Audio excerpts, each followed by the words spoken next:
first Avengers film was a massive success. The movie raked in over $1 billion worldwide, and not only that, it brought together 6 very unlikely heroes and had them work together against a compelling and interesting antagonist.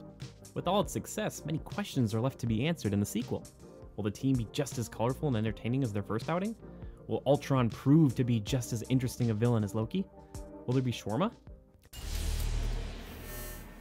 I'm gonna show you something beautiful. The second movie focuses on the brainchild of Tony Stark and Bruce Banner, Ultron, an artificial intelligence that has a difficult time distinguishing peace from destruction. He is played brilliantly by James Spader, and he steals the show in every scene he's in. The film's best lines are from Ultron, and seeing him talk and fight with the Avengers is a real treat. Just listen to this line. Everyone screaming for mercy.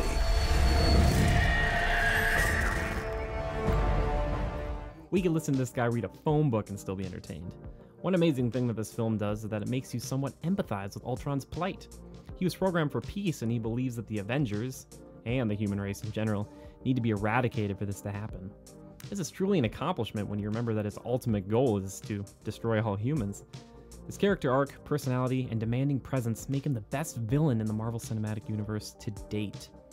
Along the way, Ultron teams up with 2 genetically enhanced individuals named Pietro and Wanda Maximoff, also known as Quicksilver and Scarlet Witch. They join with Ultron to take revenge against Tony Stark, whose weapons decimated their village long ago. It's a weak thread of narrative that ties them into this world, and by comparison to all other characters in the film. The other new character introduced in the film is the Vision, who's an android based on Ultron's next step in evolution. They all feel hollow and not as fleshed out as they could have been. On the other hand, characters like Black Widow and Hawkeye get some much needed attention and form deeper bonds with the rest of the team. This is in the direct opposition to the first film, where they felt like one-note assassins caught in a much bigger struggle. Consequently, Hulk takes somewhat of a backseat this time out. He does have an amazing fight scene with Iron Man, but he doesn't get to have as many standout moments like he did in the previous film. The real reason to see a movie like Avengers in theaters is to see comic book characters come to life and cause mayhem, which is in great supply. There are only a few times in the entire movie that aren't spent in action set pieces. The film is full of visual eye candy and can be overwhelming in the best way possible. There are plenty of combo attacks from multiple Avengers that will make your inner child scream with joy. One thing that many have complained about with superhero movies, such as Man of Steel, is the final confrontation results in thousands of civilians dying off screen. Thankfully, Avengers take some time to show the team evacuating people out of the impending war zone. Besides the action, some of the best moments come from the witty banter back and forth between the group. It makes the team feel more legitimate and seasoned, which makes you believe that they have been working together for a long time. This also equates to the team having a certain rapport, which causes a lot of laugh-out-loud moments, which the Marvel Cinematic Universe is known for.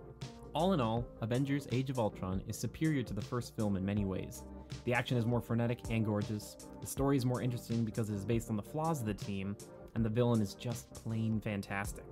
The only thing holding this movie back from true greatness comes from its weak addition in the form of Quicksilver, Scarlet Witch, and the Vision. That being said, the movie is definitely a must-see in theaters. P.S. No shawarma. I was designed to save the world. People will look to the sky and see hope. I'll take that from them first. There's only one path to peace. Their extinction.